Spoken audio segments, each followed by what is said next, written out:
Olá pessoal, então a nossa quarta parte da sexta aula, né? 6 semanas nós estamos já no semestre e não esquecer que no próximo dia 5 de outubro nós teremos a nossa AV1, que o assunto, o conteúdo da AV1 será do livro texto que nós estamos usando no nosso chat, né?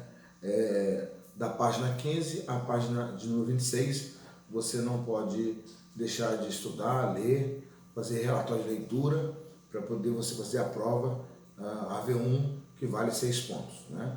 Na semana temos questionário, na semana que vem teremos questionário, então completa os 4 questionários ou atividades em que a coordenação estabeleceu para que possamos reuni-los e aí ter a média 10. Tá? Mas então, nessa quarta parte da nossa sexta aula, o que impediu do protestantismo de missão acentuar de forma significativa a sua presença no Brasil? Então nós temos alguns problemas que nunca deixou o protestantismo ter uma raiz profunda e influenciar em todas as camadas da sociedade, né, cultura, etc, etc, etc. Então, um dos primeiros motivos, uma das primeiras resistências do protestantismo ter suas raízes aprofundadas no Brasil foi a questão do anticatolicismo. Né? O protestantismo era caracterizado como uma religião que tinha uma identidade em cima de um catolicismo, como o catolicismo, a tradição católica era retrógrada, de acordo com o Rubens Alves, vai dizer que o catolicismo era retrógrado, que o catolicismo era antiquado, né? Principalmente no momento da história do Brasil. O segundo, né, imbuído de uma concepção de paz na terra, por quê? Porque a teologia católica pregava uma simplicidade, um sofrimento, enfim, enquanto o protestantismo pregava uma vida de prosperidade, de alegria, da terra, a bênção de Deus começa aqui, tá? E que nós precisamos então ser abençoados. A máxima do calvinismo era justamente você ser próspero, né? Como é que eu sei que eu sou eleito?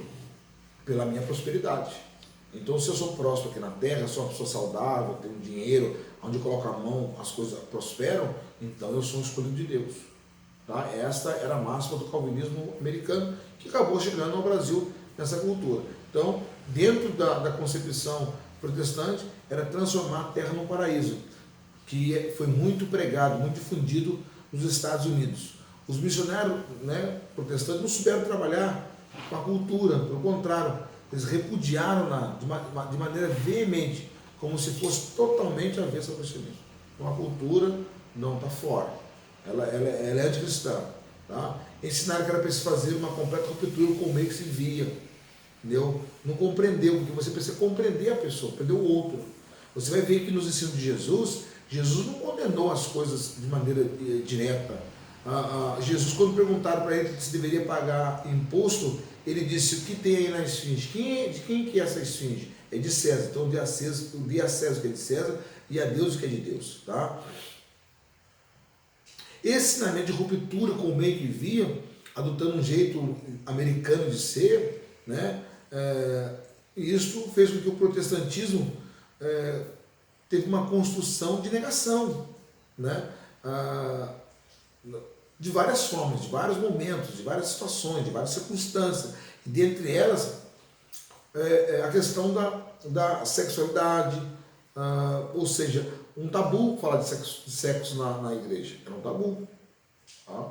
Segundo, a política, né? O teatro, participação no teatro, ser um profissional das artes, né?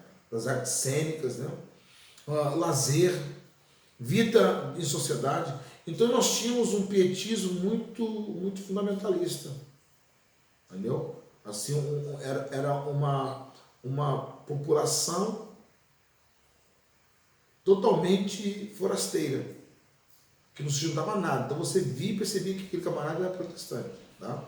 Na área teológica, o fundamentalismo também contribuiu muito, né, para o confronto com a cultura brasileira, né? Os fundamentalistas surgem como um apologista da verdadeira fé em contraste com a teologia liberal europeia. Então nós tínhamos a teologia liberal na Europa, mas a teologia americana, melhor falando, estadunidense, ela é fundamentalista, né? Ou, sem menos ofensa, ela era conservadora, né? A Bíblia Sagrada continua sendo a palavra de Deus infalível, a sua inspiração divina, incontestável, né? E os milagres de Jesus e assim por diante. É lógico que nós não vamos contestar isso é fato, tá? Mas existe uma maneira de falar e maneira de falar, tá?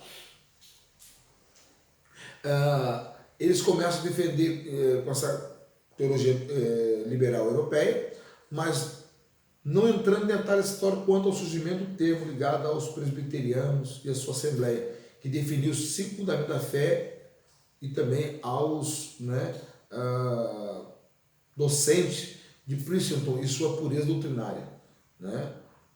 Ou então as questões que vinham escritas dentro dos periódicos Batista, mostrando, nós vamos ver também isso na Assembleia de Deus, quando o navio lançou o jornal, ele lançou os estudos dominicais, né, impregnando as nossas convicções de fé fundamentais da Assembleia de Deus americana, né?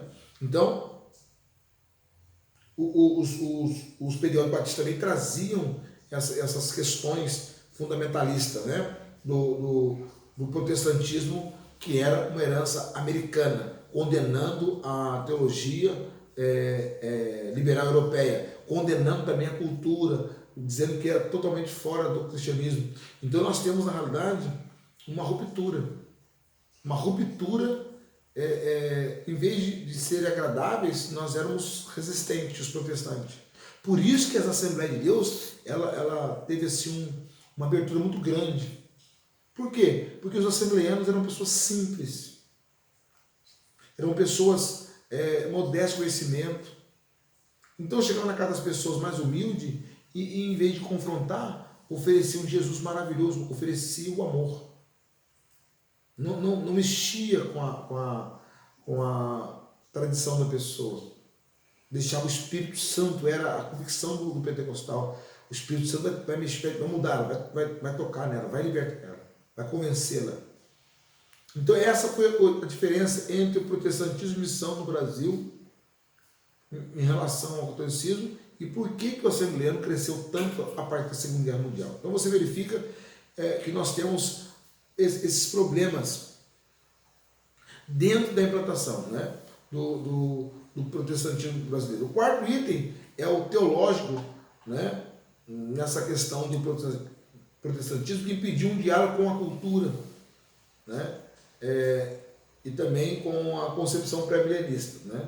Ou seja, aí é uma questão escatológica, não vou entrar nesse assunto agora, senão a gente gastaria mais uns 6 ou 8 videoaulas para explicar para vocês, né? Então, essa questão entrou a questão do pré-milenismo e o pós-milenismo, uma disputa de ideias sobre a questão do reino milenial de Cristo. Isso lá já começou essa briga no século XIX nos Estados Unidos e acabou chegando no Brasil. Então você começa a descobrir que os problemas das igrejas de raiz, ou das igrejas mães, ou das igrejas as matrizes, acabaram influenciando as suas filiais. Então, o protestantismo de missão e o protestantismo de imigração, a diferença deles qual é?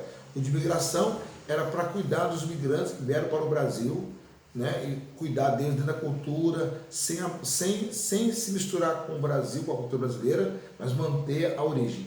E o protestantismo de missão era evangelizar, era fazer proselitismo para poder libertar o continente latino-americano da cultura católica romana.